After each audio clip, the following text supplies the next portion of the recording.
Karena secara psikologis itu suami istri tidak bisa dipisahkan. Yang jangan tahu lah dulu ketika Nabi Adam berpisah dengan Ibu Hawa, nangisnya begitu luar biasa. Itu bapak kita, kan ya. Pertengkaran itu wajar. Tapi kalau tidak tahu ilmunya, tidak tahu seninya, itu pertengkaran jadi perpisahan. Tapi kalau tahu ilmunya, pertengkaran itu jadi bumbunya pernikahan. Benar itu jadi malah rakus sekali. Aku sih loro hati mas kelakuan sampean. Ya wis njaluk mopo. Isinya Shopee Pay ku 1 juta. Aku diisi. Lalu kan ya. Kesempatan nih. Lalu kan ya. Makanya jangan pukul gitu maksudnya.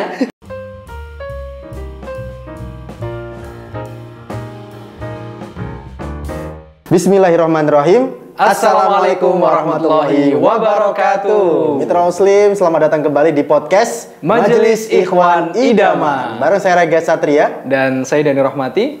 Ya, alhamdulillah di malam Ahad ini Mitra Muslim tampaknya sedikit berbeda Dani ya. Betul, biasanya ada satu tim ya, ada 3 tim kan ya, ada 3 orang ya. Oh 3 tim? 3 orang dalam satu tim. Oh iya gitu. Ada Muhammad Septian, tapi hari ini beliau tidak bisa ikut. Iya, lagi ada agenda ya. Betul sekali. Katanya ada peletakan batu pertama. Iya. Wah.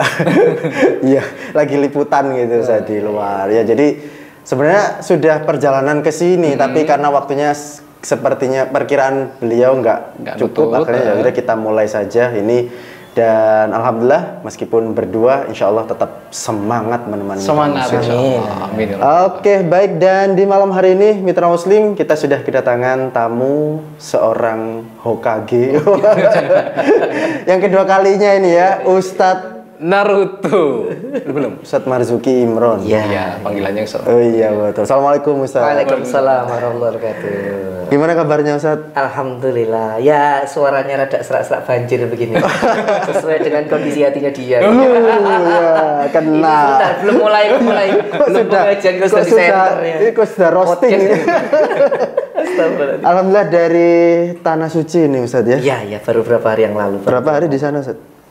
11 hari ya, 2 hari perjalanan, 9 harinya di sana, 4 hari Madinah, 5 hari Mekah. Cuaca gimana waktu itu? Alhamdulillah, jadi pas saya pulang esok harinya hujan terus banjir Mekah tuh banjir. Masya Allah. Saya ditunjukkan videonya depan hotel saya itu sudah, jadi ini Mekah ya. Hotel saya itu kan di atas, jadi kalau itu airnya sudah meluncur berarti di Mekahnya sendiri sudah banjir. Saya ditunjukin videonya Ka'bah itu basah hujan terus. Kok ya untungnya pas saya pulang, saya pulangnya sampai tanah air Kamis itu Jumatnya itu hujan terus. Saya dikirim videonya. Iya, semoga saja yang hujan juga tidak mengurangi kekhusyuan mereka. Amin ya rabbal alamin. Amin ya rabbal alamin. Oke, baik, hari ini Mitra Muslim Dani ya. Kita lagi akan bahas apa ini Dan? Iya. Lagi bahas sesuatu yang nanti kita ambil pelajarannya ya. Pelajaran. Iya, betul. Kita atau kamu? Kami semua. Termasuk saya. Ya, kan sebentar ini yang boleh nyenter bukan terus.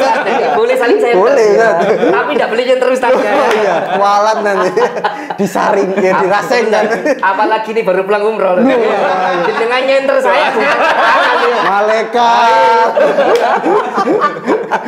Aduh, Oke, baik, jadi hari ini kita akan bukan menghibah ya di sini, tapi kita mengambil hikmah. Betul. Dari kejadian yang lagi viral dan beberapa waktu kemarin tuh sempat jadi trending topik di Twitter. Yaitu ada pasangan suami istri yang cukup romantis, bahkan awal akad dulu ketika pernikahan itu so sweet banget, memberikan mahar yang mungkin nggak biasa gitu ya. Apa itu Raga maharnya? Maharnya bacaan surah Ar-Rahman. Tapi saya kurang tahu apakah maharnya itu saja atau ada yang lain gitu ya. Tapi yang viral kan waktu itu ketika membacakan itu terus pada nangis semua gitu dan wah so sweet sekali gitu. Akhirnya setelah itu viral terus banyak tuh beberapa orang juga ngasih meniru dan lain sebagainya. Nah, kemudian berumah tangga juga cukup lama dan terlihat sangat romantis. Betul. Sudah punya anak beberapa dan kabarnya kemarin berpisah, memutuskan untuk berpisah. Nah, ini untuk para jombloan-jombloati ini kita bahas ini bukan berarti menakut-nakuti gitu, saat biar trauma, aku nggak usah nikah, jomblo selamanya aja. Jangan dibilang. Kalimat itu bahaya begini. Iya. Karena aku takut cerai, mending nggak usah nikah, gitu ya. Bahaya. Ya, saya khawatir pakai kalimat itu, karena aku takut mati, nggak usah hidup, gitu kan ya. Sudah kan bener ya. Kalimat itu berbahaya, gitu. Iya, kamu jangan ngomong sembarangan dan karena Ustadz Naruto ini masih didampingi malaikat. Kalau sekali diamini, Maka dari itu saya nggak ngomong aneh. Ini saya pulang marah-marah. Ya Allah ya Rob. Oke, baik. Jadi kita akan mengambil hikmah ya dari peristiwa perpisah pasangan yang cukup fenomenal tuh Ustaz ya. Beberapa lagu-lagunya kita putar di Suara Muslim karena memang relate juga dengan pendengar kita, banyak fansnya juga, sering di request juga Ustaz lagu-lagunya. Dan kemarin ketika berpisah, memutuskan untuk bercerai, itu fansnya banyak yang kecewa gitu, patah hati dan lain sebagainya gitu ya. Nah, ini kira-kira seperti apa Ustadz komentar dari Ustadz atau mungkin sebelumnya pertanyaannya apakah memang berpisah itu adalah solusi gitu Ustadz dalam pertikaian rumah tangga? Kan dalam rumah tangga nggak mungkin mulus gitu aja Ustadz ya, pasti ada ini itu dan lain sebagainya. Gimana Ustadz? Jadi begini, sebelum bahas itu ya ada beberapa hal dulu biar ini jadi ilmunya banyak orang. Karena saya khawatir kalau ini tidak diluruskan itu nanti dikira yang kayak gitu itu benar. Saya mau nyampaikan dulu bahwa ini misalnya, ini kan saya tidak tahu ya, misalnya maharnya cuma surat Ar-Rahman saja, itu apa bisa dipastikan maharnya tidak sah. Begini. Kalau maharnya ada, misalnya dia baca surat Ar-Rahman terus ada mahar yang lain, itu insya Allah mahar yang lainnya itu diterima. Tapi kalau maharnya itu cuma surat Ar-Rahman saja, itu tidak sah. Kenapa? Karena mahar itu harus berbentuk tiga. Thaman, muthaman, sama ujroh. Thaman itu uang atau biaya. Muthaman itu segala sesuatu yang bisa dibeli pakai uang. Ya, baju, sendal, kalau apapun itu ya. Pokoknya yang bisa diuangkan atau bisa dibeli pakai uang. Terus ujroh itu biaya upah gitu ya. Misalnya jenengan ngecat rumah kan akhirnya dibayar uang kan ya. Jadi saya maharnya dengan cara ngecat rumahnya jenengan itu sah gitu ya. Loh, serius itu kan Nabi Musa dulu kan begitu. Beliau itu kan jadi pembantu. Misalnya nganu sapinya itu loh, angon sapinya itu selama berapa tahun. Nabi Yakub juga gitu kan ya. Itu dijadikan mahar dan akhirnya sah begitu. Jadi selain tiga hal itu tidak bisa dijadikan mahar. Bacaan Al-Qur'an itu tidak bisa dijadikan mahar. Kecuali begini, saya memaharkan ngajar baca Al-Quran ke adiknya jenengan, ke ibunya, itu sah. Itu kan ngajar kan bisa dijadikan uang, gitu nggih. Jadi kalau cuma bacaan saja, itu tidak sah. Ingat ya, bukan pernikahannya yang tidak sah, maharnya. Karena meskipun tidak pakai mahar, nikah itu sah. Cuman dosa si laki-laki dosa karena tidak memberikan mahar. Kan rukun nikah itu cuman sang mempelai, akad sirotnya kalimat, wali dan saksi. Cuma 4 ini rukunnya ya. Tidak ada mahar. Tapi tetap harus ngasihkan mahar karena itu bentuk kewajiban. Jadi kalaupun maharnya tidak sah atau bahkan tidak kasih mahar, pernikahannya sah, tapi yang laki-laki dosa. Karena laki-laki itu harus ngasih mahar. Nah, kembali lagi ini biar semua orang-orang ini tahu semua ya, biar ini tidak jadi ini. Jadi bahwa kayaknya romantis deh mahar surat Ar-Rahman, malah tidak sah gitu loh. Kecuali dia ngasih mahar surat Ar-Rahman, dikasih terus tambah ngasih Al-Qur'an. Nah, ini Al-Qur'annya yang jadi mahar. Begitu nggih. Dalam yang memperbolehkan mahar mengajar baca Al-Qur'an pun hanya 2 mazhab, Syafi'i dan Hambali. Selain itu malah Maliki dan Hanafi enggak boleh. Upah itu tidak boleh upah mengajarkan Al-Qur'an atau upah mengajarkan menghafal Al-Qur'an, itu pun tidak sah. Menurut 2 mazhab ini. Hanya Syafi'i dan Hambali yang mengatakan boleh. Itu pun ketat, kata Syafi'i dan Hambali begini. Boleh, tapi mengajarkannya itu harus disebutkan di awal, misalnya saya mengajarkan baca Al-Quran surat ini sampai surat ini, itu harus dijelaskan di awal. Terus yang kedua, nyun sewu harus bisa diuangkan. Saya kasih contoh begini, misalnya saya ngajarin jenengan Mas Andi, aku ngajarin jenengan surat Al-Ikhlas.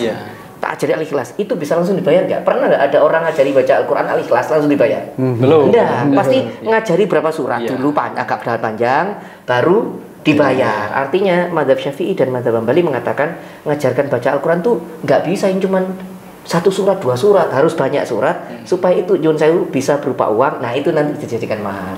Meskipun tidak berupa uang ya, tapi ngajarinya itu. Jadi tidak bisa cuman surat pendek, tidak bisa cuman kulu ina atau ina wal asri, wah itu jelas tidak bisa ya. Begitu. Nah ini pengetahuan ya, biar orang-orang tidak terus romantis ditiru semua. Itu pernah juga Ustaz disampaikan itu, ada yang tanya juga ketika fikih nikah, dulu masih ada program fikih nikah sama Ustaz Agung itu, kan ada ketika berpisah itu entah itu apa ya, aku lupa, yang cowok yang mengembalikan mahar, mengembalikan mahar. Ya, ada perempuan mengembalikan mahar. Nah, makanya kalau itu maharnya hafal, terus gimana mengembalikannya gitu ya Ustaz? Ya benar.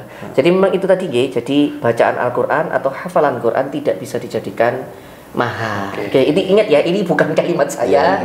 Ini kalimatnya 4 mazhab Hanafi, Maliki, Syafi'i, Ambali. Ini saya mau bilang 100%, 99% mengatakan seperti itu. Jadi jangan kalau misalnya Ustadz saya mau pakai mahar Ar-Rahman, ya jangan Ar-Rahman toh, ada yang lainnya, entah itu seperangkat alat sholat ya. Kadang orang salah paham loh, padahal ketika si wanita ngomong tolong dong saya dikasih seperangkat alat sholat, itu bukan rukuk, bukan. Seperangkat alat sholat itu masjid beserta takmirnya. Wah tambah sore ini ya. Ini saya belum cerita jenengan maharnya Rasulullah, nangis jenengan kalau tahu maharnya Rasulullah.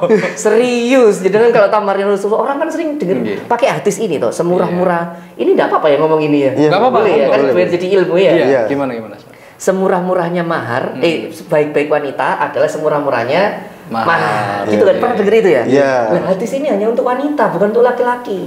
Jadi tidak boleh hadis ini disampaikan ke laki-laki. Ya wes aku titik, tidak boleh. Hadis ini hanya untuk wanita supaya wanita itu tidak menarik terlalu banyak, apalagi sampai tanya sertifikat. Nah, itu kemarin tanya sertifikat. Ada itu. Kalau saya yang ditanya, Mas, jenengan bawa sertifikat? Oh punya saya apa? Sertifikat vaksin. Itu nggak payu itu. Kalau saya sertifikat seminar.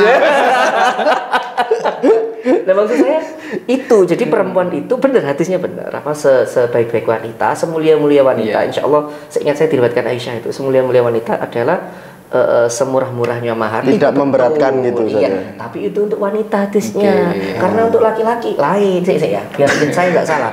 Sampai saya buka loh, dulu tak buka. Gimana? Ini Dani malah keringet. Ini tadinya ya. Maharnya Rasulullah itu 500 dirham. Ya, 1 dirham itu sama dengan 1.500 rial. Ya, saya cerita ya. Maharnya Rasulullah 500 dirham. Sedangkan 1 dirham 1.500 rial. 1 rial saya kemarin pulang dari Mekah itu 1 rial sekarang sekitar 4.300. Berarti 4.300 ditambah dikali 500 dikali 1.500. Setelah saya taati di kalkulator itu berarti maharnya Rasulullah itu sekitar 3.250 juta. Iya. Pada masa itu. Luar biasa ya. Nah, saya mau cerita ini supaya apa? Begitu penghargaan Islam besar terhadap perempuan, itu gak oleh nyun sewu, maaf kalau bahasa kurang sopan, gak oleh terlalu murah gitu loh. Wanita itu sangat dihargai, makanya maharnya yang terbaik. Maka hadis untuk laki-laki yang ini. Tapi kalau hadis untuk perempuan yang tadi itu. Tapi Ustadz misalnya saya tidak punya uang sebesar itu, ya tidak apa-apa pakai hadisnya Ali bin Abi Thalib aja. Atau Ali bin Abi Thalib ketika melamar Fatimah kan pakai baju besi. Ya tidak apa-apa kemampuannya itu. Saya khawatir cerita ini terus mundur.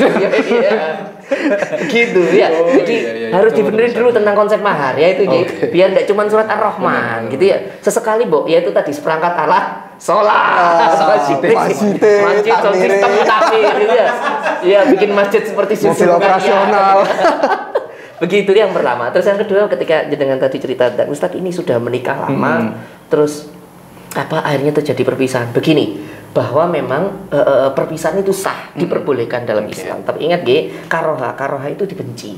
Karoha itu dibenci, artinya Allah sangat tidak suka perpisahan. Toh buktinya nyun sewu, kita juga tahu di keluarganya, di rumah tangganya Kanjeng Nabi pun pernah ada perpisahan bersama istri. Tapi itu pun perpisahan seperti itu dalam tanda petik sudah memang tidak ada jalan keluar ya. Terpaksa harus berpisah seperti itu. Apalagi nyun sewu kalau perpisahan itu memang hubungannya dengan urusan akidah. Misalnya si wanita sudah dinasihati untuk jadi orang muslimah yang baik misalnya. Dinasihati berulang-ulang dan ini landasan pokok akidah agama, ya mau tidak mau harus berpisah. Kan kita sama-sama tahu Nabi Ismail pun berpisah dengan istrinya kan. Itu karena nyun sewu, karena Nabi Ibrahim ketika bertamu terus diajak bicara istrinya, ternyata istrinya itu nyun sewu ngomong hal kalau bahasa kita tuh rasan-rasan gitu loh. rasan-rasan terus ditegur sama Nabi Ibrahim. Ndak mau. Makanya Nabi Ibrahim ngomong sama putranya, wahai putraku, ceraikanlah istrimu karena dinasihati urusan agama ndak mau.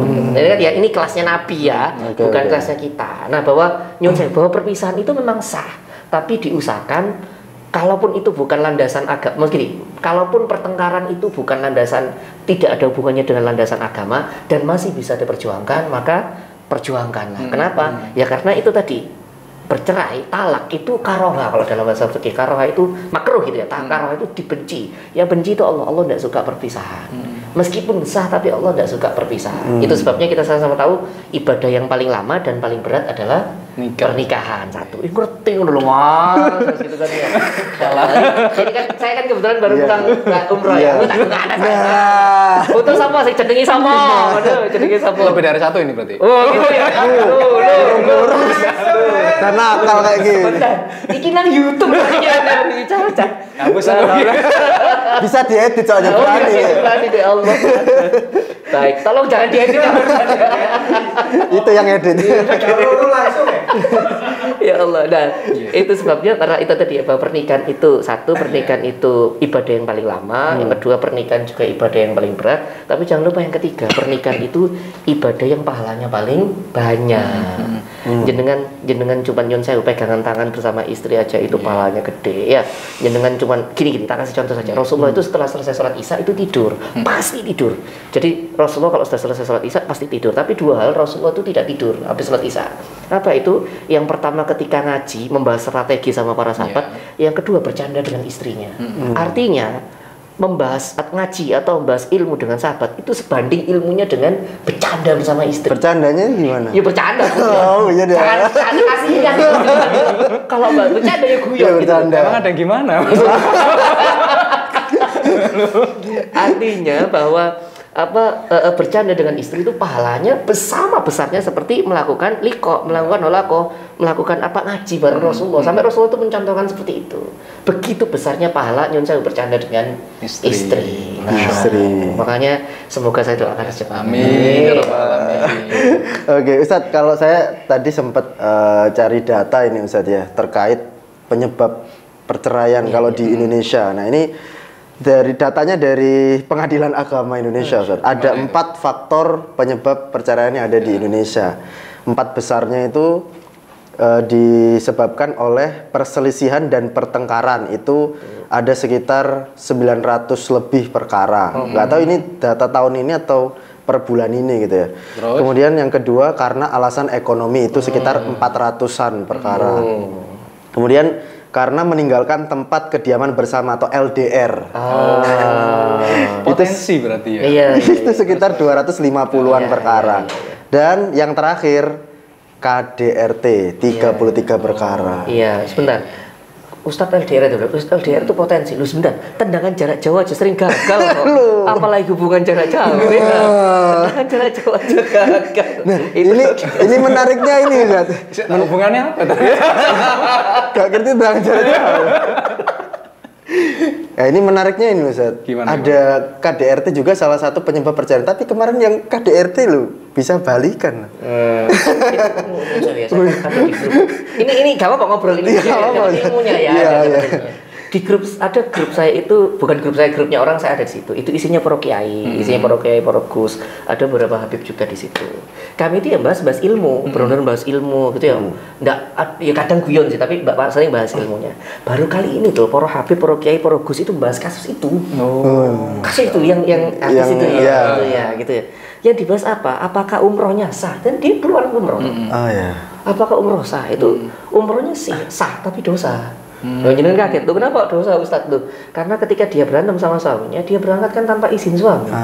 Oke. Nah, itu dosa. Kan istri kan tidak boleh keluar tanpa izin suami. Itu yang pertama. Terus ada yang bilang, Ustadz, tapi kan dia sudah talak 1, sudah dicerai sama suaminya, tambah lebih dosa. Masa itu. Loh kan bener toh, hal-hal yang sepele-sepele gini itu sebenarnya ada ilmunya, cuman yang dibahas orang Indonesia itu itunya bukan ilmunya gitu loh. beda kalau grupnya itu isinya Ustaz. Kalau grupnya isinya Yuda. yang dibahas kenapa belia-belia? Kok nggak bola-bola? Oke Ustaz. Nah dari 4 penyebab ini Ustaz, komentar Ustaz seperti apa? Yang pertama tadi perselisihan atau pertengkaran itu paling banyak. Yang kedua ekonomi. Yang ketiga LDR. Yang keempat KDRT. Ya baik. Jadi yang pertama begini. Yang pertama perselisihan. Itu sebabnya ketika seorang sahabat bertanya Rasul ajari aku Islam. Itu kan Rasulullah cuma ajari saya berislamnya ajari menjadi muslim yang baik. Kata Rasulullah la tadghab, jangan marah. Terus tanya lagi, apa ya Rasul? La tadghab lagi. Apa lagi? La tadghab. Terus baru falakal jannah.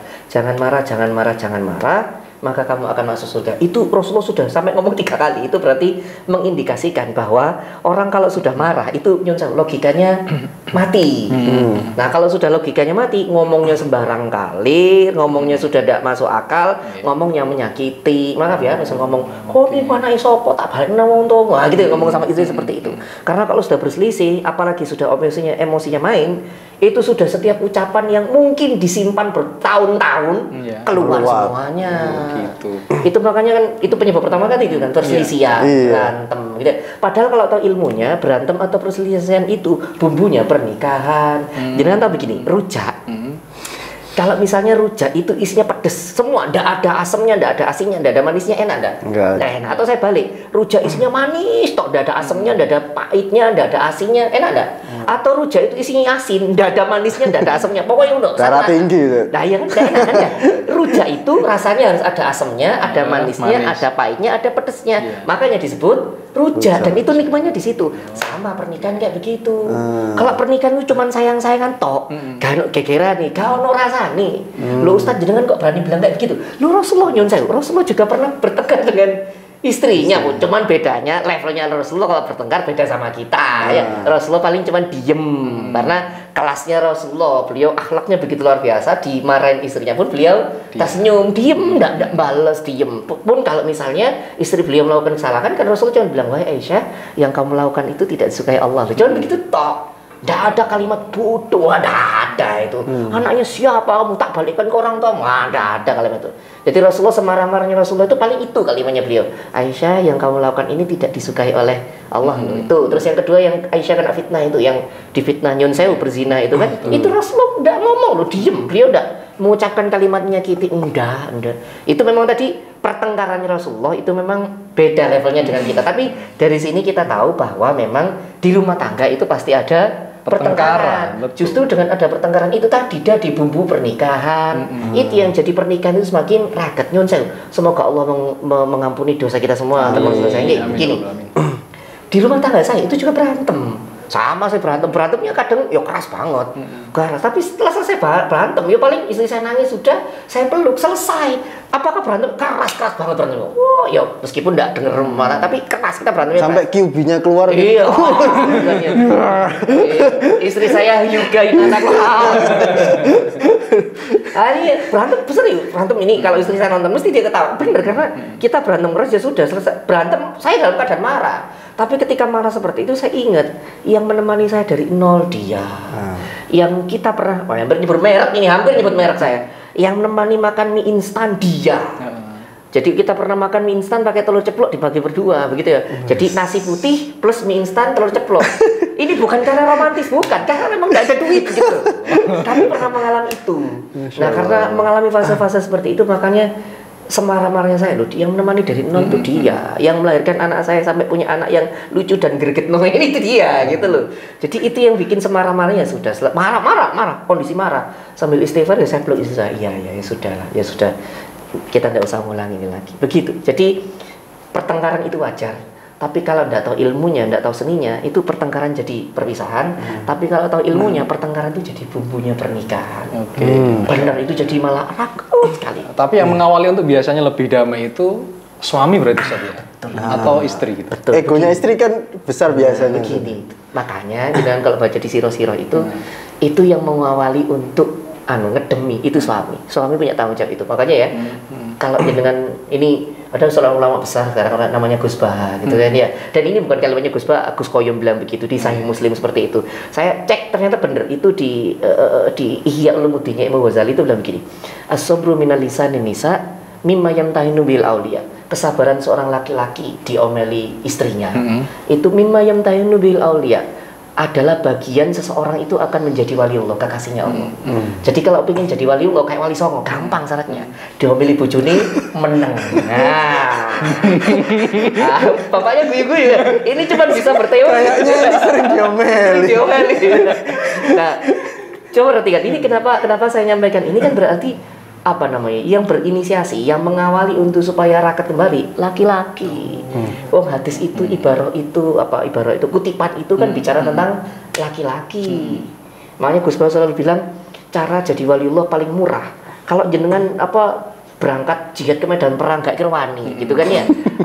Sholat tahajud bendino gak mau wani. Ya subuh 5:30 kok ya. Gak mungkin. Maka ya cara untuk jadi waliullah yang paling murah yaitu tadi diomeli bojo meneng. Tapi kadang malah marah Ustaz kalau istri marah terus kita diem. Ya diem. Kok meneng aja ya? Diemnya aja diem gak rek, diem sampai ngene. Nggih, iya, saya yang salah. Diemnya begitu maksudnya. Enggak usah dilanjutkan. Saya baru tahu Ustaz kalau diem malah marah, iya dah. Iya, ada beberapa wanita yang ada. Gitu. Tapi diemnya jangan diem acuh tak acuh. Dia memperhatikan gitu. Iya, saya yang salah. Jadi kan nanti baca di sirah bagaimana Umar ini yang nulis siapa?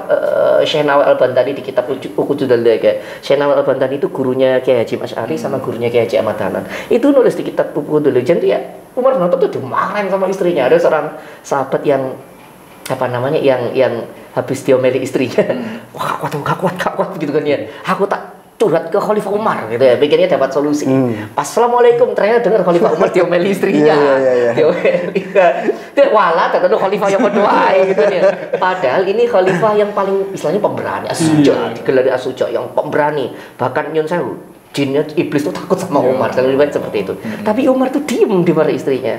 Terus kata sahabat begini, kan itu setelah Umar buka pintu tidak jadi Umar. Lu kenapa? Tidak jadi Umar. Gak apa-apa cerita aja bilang. Nyun Sewu ya Umar, jenengan kok bisa sabar diomeli istri jenengan, padahal jenengan itu orang paling pemberani di mendengar. Apa kata Khalifah Umar?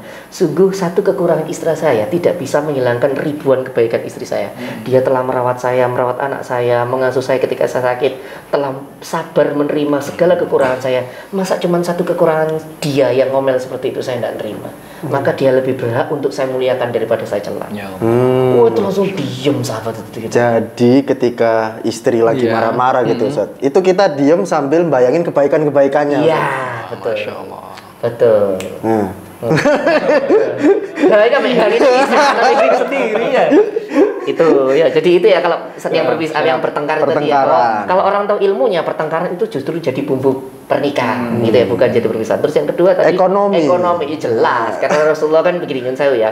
Kata Rasulullah itu Nyun Sewu, kefakiran itu dekat dengan kekafiran. Fakir artinya minimnya ekonomi itu semakin mendekatkan kepada fakir. Orang Nyun Sewu, orang kalau tidak memiliki sesuatu, akhirnya memiliki motivasi untuk mendapatkan sesuatu dengan cara-cara yang tidak halal. Meskipun tidak semua ya, tapi orang kalau tidak punya sesuatu akhirnya yuk apa caranya supaya aku duit. Nah, ada yang imannya kuat ketika dia ingin punya duit dengan cara-cara yang halal. Tapi tidak semua seperti itu. Ada yang ingin, waduh aku tidak ada duit, akhirnya melakukan cara-cara yang tidak halal. Lihat Nyun Sewu ke dukun, hampir nyebut nama orang yang populer kemarin, yang ngaku Gus itu, bukan Gus itu ya, bukan Gus, yang dia ngaku Gus. Pokoknya tahu ya, cerita sama-sama tahu ya. Itu ke dukun misalnya, atau misalnya langsung ikut binomo misalnya gitu kan ya. Investasi. Iya, yang gitu-gitu bodong, yang judi gitu. Saya langsung sebut merek, kalau sudah MUI mau judi itu, makanya saya berani ngomong gitu ya. Terus kayak gitu-gitu. Nah itu kan karena dia Nyun Sewu, karena fakir, karena merasa ingin butuh duit cepat, akhirnya melakukan jalan pintas. Iya, maka saya tidak heran kalau di rumah tangga salah satu penyebab perpisahan ya ekonomi. Ya ekonomi, karena itu tadi ekonomi itu mendekatkan kepada Nyun Sewu, kurangnya ekonomi mendekatkan kepada kefakiran, kekafiran. Kekafiran dalam arti ini artinya menjauh dari agama maksudnya. Kalau yang fakir, maksudnya yang miskin ini orang-orang soleh ya tidak masalah. Tapi kalau yang fakir atau yang miskin atau yang tidak punya ekonomi ini orang-orang yang tidak soleh, itu yang jadi masalah. Itu sebabnya kata Imam Syafi'i bilang kaya itu fardu kifayah. Satu kampung itu harus ada yang kaya. Imam Syafi'i bilang begitu. Ini sak kampung ya. Kudu ono siji ya isih sugih. Artinya kalau fardhu kifayah, satu orang pun tidak ada yang kaya, sak kampung dosa kabeh. Oh. Loh, ini pendapatnya Imam Syafi'i. Kenapa? Loh, Imam Syafi'i ngomong kayak gini, ya ceritanya panjang sih, tapi saya tunjukkan logika sederhananya. Begini. Misalnya satu kampung tidak ada yang kaya. Ya, terus sing bayari zakat sapa engko? Siji. Sing makmurkan masjid sapa? Loro. Nomor 3 nyun sewu. Terus ada teman-teman non muslim nyei panganan sembarang kalian. Itu kan rata-rata bisa keluar dari Islam semua. Kalau tidak ada satu orang kaya ini. Makanya Imam Syafi'i bilang satu wilayah fardu kifayah, satu wilayah itu harus ada satu orang kaya untuk jagani orang-orang ini supaya tidak keluar dari Islam. Tapi ada juga loh Ustaz, kasus perceraian karena ekonomi, tapi bukan karena ekonominya nggak mampu, tapi karena justru suaminya kerja sukses, istrinya kerja sukses, karir sama akhirnya pisah gitu. Iya, ada memang ada kasus-kasus seperti itu yang ternyata bukan karena ekonominya kurang, tapi ekonominya kebanyakan berlebih. Akhirnya itu tadi gini, ada orang yang diuji Allah pakai penderitaan selamat, tapi ada orang yang diuji Allah pakai kemuliaan tidak selamat. Saya ulangi kalimat saya. Ada orang yang diuji Allah pakai penderitaan selamat, tapi ada orang yang diuji Allah dengan kemuliaan, dengan kekayaan, dengan segala kelapangan malah tidak selamat. Ada orang yang ketika dilokno, misalnya sama dilokno bodoh, jenengan iso sabar, gak ngurus, semua terserah Allah. Tapi ketika jenengan dipuji, masya Allah jenengan soleh nang nyolati, iya ancen. Ya kan ya. Jadi ada orang yang diuji Allah lewat penderitaan, ada orang yang diuji Allah lewat kemuliaan dan ujian orang lain. Jadi memang ujian Allah itu ada yang berupa kesempitan, tapi ada juga ujian Allah itu berupa kelapangan. Nah, kita harus berhati-hati di antara keduanya. Makanya Umar bin Khattab bilang seperti ini, aku tidak pernah khawatir terhadap kesusahan atau kemudahan, karena aku tidak pernah tahu di mana antara dua hal tersebut yang semakin buatku dekat dengan Allah. Jadi Umarku menaik kesusahan gak apa-apa, kena kemudahan gak apa-apa, karena aku tidak bergantung pada kemudahan dan kesusahan. Yang aku gantungkan itu cuma Allah yang ngasih kemudahan dan kesusahan. Jadi hatinya tidak khawatir dengan kemudahan dan kesusahan. Nyun sewu, ini yang ceramah cuma bisa ngomong loh ya. Padahal prakteknya lagi susah, ngeluh pusing gitu kan ya. Atau kalau lagi mudah jadi lupa ibadah. Nah itu loh. Karena memang itu tadi Allah itu nguji kita dengan cara yang berbeda-beda. Makanya tadi jangan bilang ada yang ekonominya juru bagus, malah tidak pernah sholat, malah akhirnya berpisah. Ya itu tadi ujian Allah berupa kemudahan, dia tidak lolos. Apa ekonominya bagus, malah jajan. Bisa jadi seperti itu. Itu jajan apa ya? Ngerti jajan? Makan tempe. Iya, tempe. Oke, kemudian LDR, ya. Begini. Gimana ini, Ustaz? Umar bin Khattab, ini saya selalu ambil fatwanya beberapa sahabat dan ulama, nggih. Umar bin Khattab itu memperbolehkan seorang wanita yang nyun sewu tidak dinafkahi baik nafkah lahir atau batin selama 3 bulan berturut-turut. Umar bin Khattab itu mengeluarkan fatwa boleh meminta cerai. Seorang wanita boleh minta cerai. Kenapa? Nah, dari sini jadi Umar itu sampai keluar fatwa seperti itu, tanya putrinya sendiri Hafsah sampai gini, wahai putriku, seandainya ini bukan urusan agama, aku tidak akan sampai bertanya seperti ini karena sungkan, ini kan urusan wanita.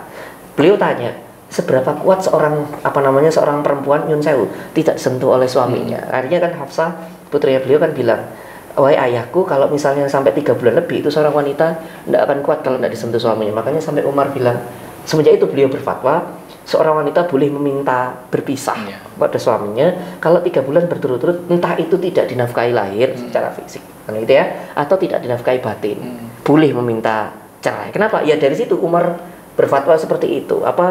Dari sini kita tahu ternyata secara psikologi, ya begini, saya ngomong kayak gini nanti LDR jadi putus asa gitu kan ya. Ya makanya jangan terlalu lama jadi Bang Thoyib kan, balik gitu loh ya. Ya minimal kalau udah bisa sebulan bisa pulang, 2 bulan sekali pulang, atau 3 ada pulangnya begitu loh. Dan alhamdulillah di zaman para sahabat dulu memang udah ada video call. Sekarang kan ada video call.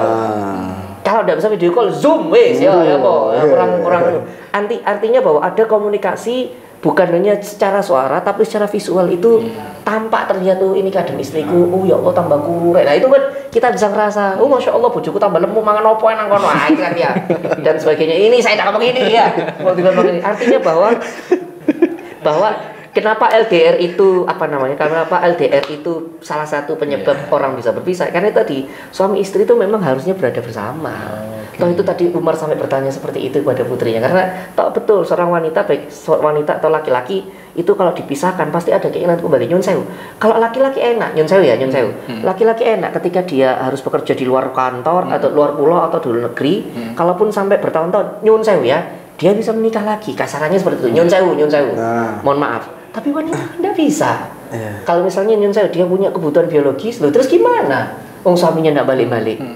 Nah gitu loh, makanya Sang Umar bilang kalaupun 3 bulan berturut-turut tidak dikasih nafkah batin atau nafkah lahir, seorang wanita berhak boleh meminta cerai. Karena secara psikologis itu suami istri tidak bisa dipisahkan. Yang jangan tahu lah dulu ketika Nabi Adam berpisah dengan Ibu Hawa, nangisnya begitu luar biasa. Itu bapak kita kan ya. Saya kemarin pulang dari Jabal Rahmah. Jabal Rahmah itu pertemuan antara Nabi Adam dan Ibu Hawa. Itu doa-doa semua. Saya cuma khususan, ya Allah semoga yang doa ini ya Allah itu jomblo ya Allah.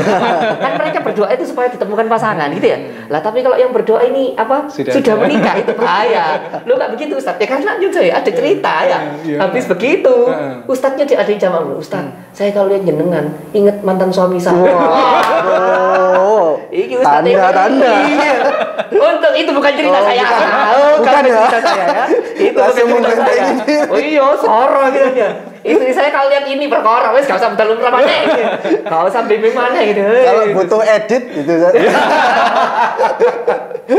Iya, jadi itu ya bahwa LDR itu berpengaruh ya. Toh secara psikologi itu tadi kita jelaskan fatwanya Umar itu tadi. Gitu. Gini Ustaz. Ini jadi penasaran ke tadi ya yang disampaikan kalau cewek katanya kuatnya maksimal sampai 3 bulan. 3 bulan. Kalau cowok Ustaz? Nah, begini saya memang belum baca penelitian psikologinya, tapi kita sama-sama tahu nyun sewu ya bahwa kebutuhan biologis laki-laki itu lebih besar daripada wanita. Itu sebabnya nyun sewu sampai laki-laki itu dibeli jatah 4. Karena memang kebutuhan biologisnya lebih gede. Dan jenengan bisa membayangkan sendiri kalau misalnya selama gak sampai 3 bulan, saulan wis nyun sewu puyeng teng begitu kan ya. Lah ini 30 tahun. Saya pusing ya. Dia masih bisa puasa. Oh iya. Soleh kok. Enggak lah usia 27 masih ya. Wah ini kok langsung tiba 30. Ya jadi itu tadi bahwa secara psikologi bahwa laki-laki itu kebutuhan biologisnya lebih tinggi daripada perempuan. Makanya sampai difasilitasi bisa menikah lebih dari 1 kan ya. Yang saya ucap. Saya ngomong rada kayak enak. Kebolehan saya nanti ngomong slot di hari libur. Kebolehan untuk menikah bisa lebih dari 1 ya. Karena itu tadi karena secara kebutuhan biologis laki-laki itu kebutuhan biologisnya lebih tinggi daripada wanita. Makanya kalau laki-laki yaitu kemudahannya. Makanya ketika dia di luar negeri dia bisa menikah lagi. Laki-laki itu yang kasihan perempuan gitu. Tapi tanpa izin gitu saat ini. Usah. Sah. Pernikahan kedua, ketiga, kok seneng kamu kok langsung iya ya tanya asik kok langsung keluar lampu coba di dalam podcast yang lain kayak begitu kependel ya mau fokus tadi belak-belak nggak pakai izin iya langsung iya jadi memang sah. Kita lihat bagaimana Rasulullah dulu ketika ketika menikah dengan Zainab pun tanpa sepengetahuan istri. Ya Rasulullah bilang ini istriku, langsung begitu. Dan para ulama pun mengakui sah tanpa harus izin. Tidak ada harus izin ke istri pertama, tidak ada begitu. Tapi ada tapinya begini. Di agama itu tidak hanya bicara tentang fikih. Agama itu juga bicara tentang adab. Jadi begini, ketika jenengan nyonsel meskipun sah, tapi ketika jenengan melakukan hal itu akan terjadi istri pertama jenengan sakit hati. Istri pertama Misalnya, istri pertama sakit hati. Jadi daripada istri pertama dengan sakit hati, mending ngomong dahulu. Lah orang zaman sekarang, Ustadz mending minta maaf daripada minta izin. Ya. Tapi tetap saja secara adab itu tidak baik. Sama seperti ini, laki-laki sebelum bercerai pun boleh menikah lagi, ataupun ketika bercerai langsung nikah kan boleh. Tapi kalau perempuan kan ada masa iddah kan, gitu ya. Nah, tapi meskipun laki-laki boleh langsung menikah, tapi nggak langsung menikah gitu. Kenapa? Karena ketika misalnya laki-laki sama wanita berpisah, terus laki-laki ini langsung nikah lagi, itu ada adab yang harus dijaga. Adab apa Ustadz? Mertuanya sakit hati, lu alarek mari pisah mbak anakku langsung rabi maneh. Apa kata mertuanya? Berarti wis ket biyen wis Niat iki misal be anakku supaya rabi iki. Nah, istri yang barunya akan mendapat fitnah dari kelakuannya. Kan gara-gara itu kan. Makanya yang namanya nyon sewu, kalau mau nikah lagi itu ada adabnya. Meskipun secara fikih sah, tapi adabnya tidak seperti itu. Itu nanti akhirnya panjang. Perantatannya panjang ketika tidak mengikuti adab seperti itu. Mertuanya sakit hati, apa mantan istrinya sakit hati. Cuman saya anaknya ya kalau sudah punya anak sakit hati. Sik tas apa jenenge? Sik tas cerai pengine wis rabi. Nek jare wong Jawa lemah durung teles gitu kan dia. Lemah teles durung garing gitu. Yo saya gitu. Ya paham dong ya. Jadi itu tadi bahwa apa istilahnya di agama itu tidak hanya bicara hukum fikih, tapi ada yang namanya adab. Jadi jangan cuma lihat fikihnya, tapi lihat adabnya. Ini baik enggak gitu loh. Bukan bicara benar salah. Benar salahnya kita insya Allah sudah tahu. Tinggal ini baik enggak secara adab supaya tidak melukai orang lain. Akulah hati yang telah kau sakiti. Aduh. Lagu siapa itu? Loh, yang ku menangis. Bayangan saya sudah sinetron. Oke, yang terakhir KDRT, Zat. Ini kasusnya sedikit kalau yang didata, tapi juga Banyak itu kalau Iya. ya mungkin yang diketahui karena KDRT kan ada fisik juga KDRT. Ya, jadi begini, kami para guru itu menghindari untuk menasihatkan atau ketika ada konsultan yang konsultasi pernikahan, kami para guru itu menghindari untuk mengkonsultani atau memberikan nasihat untuk berpisah selalu. Jadi dia curhat seperti apapun, Bu yang sabar, Pak yang sabar, gitu. Nyun sewu, bahkan ketika suaminya nyun sewu ya, ketika bersuaminya berselingkuh sekalipun, kami akan menghindari untuk supaya berpisah. Enggak selalu yang sabar ya Bu, biar jadi pahalanya dengan minta sama Allah biar suaminya berubah. Bahkan ketika suaminya menikah lagi sekalipun, saya tetap jangan pisah ya Bu, begitu nasihatnya. Tapi kalau sudah KDRT, kalau sudah nemen KDRT sudah kelihatan biru itu, kami para guru sudah berani menasihatkan untuk berpisah. Kenapa? Kaidahnya begini. La doror wala diror, jangan mencelakai diri dan jangan mencelakai orang lain. Artinya, ketika pernikahan itu dilanjutkan, dia akan mencelakai dirinya, pemar, bengkak dan sebagainya. Dan nyun sewu, biasanya mereka yang punya sikap memukul gitu, itu susah untuk berubah. Besoknya begitu lagi. Lah ya iya, kalau yang dia pukuli cuma dia, anaknya kadang ikut dipukuli. Saya pernah ketemu Mas di siaran Zoom itu, anaknya juga ikut dipukuli, dibentuk nang tembok, anaknya juga kena. Nah yang kayak gitu itu terpaksa ya kita menasihatkan untuk berpisah. Karena apa? Itu berbahaya untuk nyawanya dia. Nah jadi kalau misalnya terjadi KDRT, itu tadi, kalaupun ini bukan KDRT, separah apapun masalahnya, kami itu selalu menasihatkan jangan berpisah. Gimana caranya tetap rumah tangga terjaga. Tapi kalau sudah KDRT, lihat biru dan sebagainya itu benar ya, bukan bohong, maka kami menasihatkan untuk berpisah. Kenapa? Ya itu tadi, la doror wala diror. Jangan mencelakai dirimu sendiri. Itu namanya mencelakai diri. Oh enggak bisa Ustadz, saya sabar loh. Sampean sabar, aneh sampean. Nah itu, sampean sabar, aneh sampean apa enggak trauma? Masa kecilnya digitukan terus.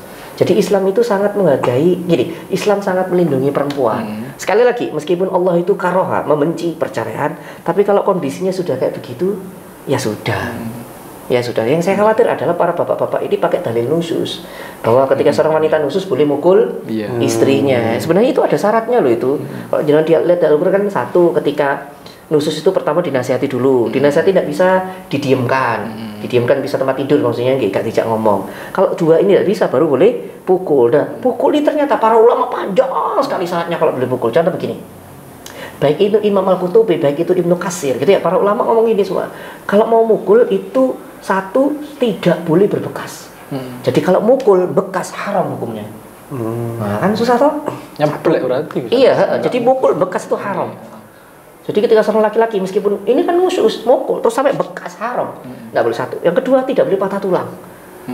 Ya, nyun sewu. Tadi saya bilang apa? Tidak boleh bekas. Yo. Iku lah sing artis iku lah bekas tuh ya, paham ya maksud saya? Itu haram hukumnya. Apa mana dilempar bola biruan. Wah. Bekas. Aduh. Ya, sudah. Semoga bukan gitu.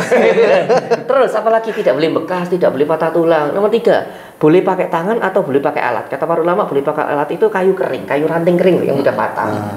Jadi atau pakai tumpukan kertas. Ingat ya, kertas tipis, bukan kertas karton yang tebel-tebel. Iku ya lorong kertas kartonnya. Kertas tipis, para ulama boleh mau jadi kertas tipis-tipis yang itu, jadi kan enggak seperti kroso. tumpukan kertas boleh, atau ini ranting pohon yang ini kecil-kecil itu. Nah itu boleh. Ingat, ranting bukan batang pohon ya. Ranting yang kecil-kecil itu kata para ulama. Batang pohon ya. Iya, geblak itu ya. Nah itu loh, bayangkan para ulama itu sampai sedetail itu, sampai supaya ini melindungi haknya wanita. Menarik begini, lihat kalimatnya, tidak boleh berbekas. Itu sebabnya para ulama ngomong tidak boleh mukul wajah. Kenapa? Satu, karena wajah kita ini banyak selaput darah. Jadi kalau dikit aja sudah bekas. Maka para ulama tidak boleh pipi. Kenapa? Wajah, karena itu wajah itu banyak selaput darah. Dikit gini aja sudah bekas. Satu itu. Yang kedua, secara psikologi, kalau seorang pernah ditampar suaminya di pipi, terus betul nang tonggone, merdeka plek bojone. Dipoyoi. Iya, benar kan ya? Benar kan ya? Para ulama itu sampai mikir segitunya. Gitu. Islam tuh ketika ngasih aturan itu benar-benar untuk melindungi wanita. Jangan pasti gini, ada wanita tanya saya, Ustadz, kenapa kok wanita ada masa iddah? Laki-laki ndak ada. Loh, masa iddah itu untuk melindungi wanita. Satu, melindungi apa? Nomor satu, ketika ada masa iddah, nomor satu, memberikan kesempatan si wanita untuk bisa balik sama suaminya, kan gitu ya. Jadi sebelum masa iddah, laki-laki yang lain nggak boleh maju. Suaminya dikasih kesempatan untuk maju lagi. Kenapa? Karena yang paling berat ya suaminya. Makanya nanti ada namanya rujuk. Kalau sudah rujuk, nggak pakai nikah lagi, mau rujuk. Itu satu, memberi kesempatan suami. Nomor dua, membersihkan nama baik istri. Masa iddah, kok bisa begini? Pikirkan nggak pakai masa iddah. Suami istri, hubungan suami istri, jima. Terus suami ngomong, tak cerai kamu, gitu kan ya. Habis hubungan suami istri, tak cerai kamu. Besoknya, misalnya tidak ada masa iddah ya, besoknya nikah sama orang lain, hubungan sama istri. Nah, nang weteng kok anake sapa? Oh iya. Paham? Maka dibuat masa iddah itu ya, kalau masa iddahnya ditinggal ditinggal meninggal janda itu kan 3 bulan 10 hari, 4 bulan 10 hari, mohon maaf, 4 bulan 10 hari. Kalau cerai itu kan 3 kali masa kuruk, 3 kali suci gitu ya. Kenapa? Itu tadi supaya yang ada di rahim ini bersih, nyun sewu, supaya ini tidak ada bekas air mani dari mantan suaminya. Sehingga ketika menikah lagi, jelas itu anak sapa engko. Jadi masa iddah itu digunakan untuk melindungi istri. Sehingga para wanita kadang tidak paham bahwa Islam itu bikin aturan dalam rangka melindungi pemeluknya. Itu tadi masa iddah, tidak boleh nempeleng pipi, itu melindungi pemeluknya semuanya. Kalau tidak ngerti ilmunya, dia akan kok aneh sih Islam. Paling yang ngerti ilmunya justru akan kaget. Masya Allah, Islam begitu luar biasanya. Nah, balik lagi ketika Ustadz misalnya, satu lagi saya lupa. Syekh Walid Az-Zuhaili, pakar fikih 4 madzhab internasional itu sampai menambahkan, boleh dipukul wanita kalau ghairi sholihah. Ghairi sholihah itu apa Ustadz? Benar-benar bukan wanita solehah, tidak pernah sholat, tidak pakai jilbab. Terus benar-benar kayak begitu, tidak pernah sholat, tidak pakai jilbab, tidak pernah puasa Ramadan, itu baru sholihah. Kalau misalnya dia pakai jilbab, masih sholat, terus melakukan kesalahan, tidak boleh dipukul. Kenapa? Masih kategori wanita solehah. Meskipun dia salah ya, tidak boleh dipukul. Kenapa? Masih kategori wanita solehah. Kalau masih pakai jilbab, masih pernah sholat, masih puasa, misalnya dia melakukan kesalahan, tapi tetap kategori solehah, tidak boleh dipukul. Jadi Syekh Walid Az-Zuhaili itu sampai seketat itu. Ustadz, kalau misalnya laki-laki melanggar itu yang lebih ngeri. Laki-laki melanggar aturan itu, si laki-laki punya hukum doman namanya. Jadi si laki-laki itu kalau melanggar, misalnya mukul terus bekas atau patah gitu kan ya, atau pokoknya dilanggar semua itu tadi. Atau geser lehernya. Iya. Ini saya batuk karena terlalu sering ceramah. Iya. Habis umroh juga kan. Bukan batuk karena dibanting. Bukan ya. Jadi kalau misalnya sampai seperti itu, ada itu tadi hukuman. Apa hukumannya? Yang pertama, laki-laki itu diminta untuk membiayai sampai sembuh. Jadi sembuh total, tidak berbekas. Terus yang kedua, mengganti kesedihan. Mengganti kesedihan? Nah ini, mengganti kesedihan gini. Misalnya si wanita ngomong ini, aku sih loro hati mas kelakuan sampean. Ya wis njaluk mopo. Isinya sop pipiku 1 juta. Aku diisi. Lalu kan ya. Kesempatan nih. Ngeluh kan ya. Makanya jangan pukul gitu maksudnya. Ya paham ya? Tambah ngeluh kan jenengan ya. Lah iya nek ngomong 1 juta, nek ngomong 10 miliar sampean ya. Itu ya, makanya jangan coba cek di riwayat manapun, semangkal semarahnya Rasulullah tidak pernah ditemukan riwayat memukul istrinya. Ya, gitu ya. Meskipun memukul itu boleh dengan tapi para ulama itu tegas sekali, berat sekali. Boleh mukul itu dengan cara begini. Kalau dilanggar hukumannya seperti ini. Nah, supaya mbak-mbak para wanita tahu Islam itu menghargai, Islam ini melindungi wanita gitu loh. Meskipun hukum pukul itu ada, tapi kategorinya atau untuk bisa menuju sana itu berat sekali. Biar laki-laki tidak sembarangan mukul. Oke, baik. Jadi empat hal penyebab tadi itu bukan berarti yang tadi kita bahas itu artis itu karena 4 ini, bukan ya. Tapi ini kita berdasarkan data yang terjadi di Indonesia gitu ya, dari pengadilan agama. Dan semoga dari beberapa tadi yang disampaikan ini bisa kita hindari, terutama yang masih jomblo kayak Dan ini kan, dan lebih baik mencegah daripada mengobati kan. Tapi harus wajib menikah kan. Oh iya. Iyalah. Jadi kan nggak usah trauma, nggak usah takut, akhirnya nggak menikah tadi. Tetap mau nikah kan ya? Mau, Amin. Tahun? Amin. Tahun depan. Ya, Amin. Ada malaikat-malaikat. Amin. Sekarang Desember dari tahun depan harusnya Januari. Masalahnya ngomong tahun depan tuh Desember tahun depan itu tahun depan gitu. Oke Ustadz, karena kita sudah berada di penghujung acara, sebenarnya masih pengen banyak tanya gitu, tapi karena waktunya terbatas, terakhir Ustadz, dari peristiwa yang tadi Ustadz, yang trending topik tadi, perpisahan itu tadi, kira-kira hikmah apa yang bisa kita ambil Ustadz untuk yang sudah menikah ataupun yang belum menikah atau mau menikah tahun depan ini nanti? Baik, jadi begini, pernikahan itu tidak hanya, jangan terlalu fokus pada mewahnya, tapi yang penting sahnya. Jangan terlalu fokus kepada mahalnya, yang penting halalnya. Artinya jangan terlalu fokus resepsi yang besar-besaran, tapi di dalam rumah tangga nanti malah banyak kekurangan. Resepsi seadanya saja, walimah seadanya. Kalaupun mau belum besar-besaran silakan, tapi pastikan setelah selesai besar-besaran itu selama bertahun-tahun dalam rumah tangga, entah itu secara finansial, entah itu secara ilmu, entah itu secara kecukupan mental, itu semuanya siap. Sehingga tidak hanya terkesan romantis, tidak terkesan mewah di depan, ternyata nyun sewu di belakang seperti borok. Paham maksud saya? Jadi jangan cuma kelihatan bagus di depan, tapi nggak apa-apa di depan nggak seberapa bagus, nggak apa, tapi justru di dalamnya itu yang begitu mewah. Artinya mewah itu si suami itu begitu luar biasa menyayangi istri. Di depan medsos itu nggak kelihatan romantis, tapi kalau di rumah, masya Allah, suami istri romantis sekali. Nggak ditunjukkan di banyak orang. Kenapa? Karena itu tadi bukan yang tampak di depan orang, tapi yang tampak untuk keluarga. Nyun sewu, sebaik-baiknya saya itu tidak akan mulia kalau saya tidak baik di depan istri dan anak saya. Karena yang lebih penting itu mulia untuk keluarga sendiri. Kata Rasulullah, sungguh sebaik-baik manusia, sebaik-baik muslim ada orang yang paling baik dengan keluarganya. Kan Rasulullah bilang seperti itu. Dan kata Rasulullah, aku adalah orang yang paling baik dengan keluargaku. Maka kembali lagi dalam pernikahan, jangan terlalu fokus apa yang Anda tampakkan kepada keluar. Ben ketok romantis enggak usah. Bahkan di depan orang pun enggak kelihatan romantis, enggak masalah. Yang penting ketika Anda di rumah tangga, Anda tahu betul fokus Anda itu untuk keluarga Anda. Anda tahu betul ketika Anda di luar, pikiran Anda, saya pengen cepat-cepat pulang. Kenapa? Karena saya pengen ketemu istri dan anak saya.